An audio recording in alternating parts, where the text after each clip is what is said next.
ក៏ក្រឹបក៏ក្រែងជាខ្ញុំពិចារណាខ្ញុំមានអារម្មណ៍រំភើបរត់ដោយស្មោះអស់ពីដួងចិត្ត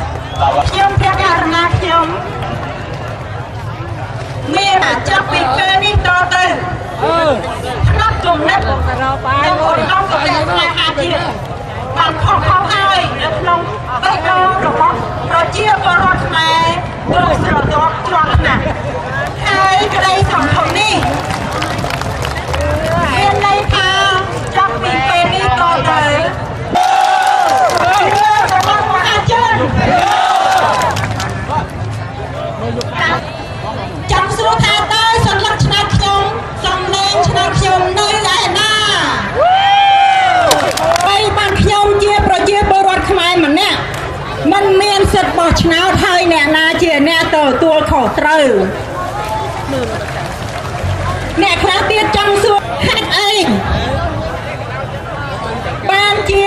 មានអ្នកលួចបោះជំនួសឈ្មោះ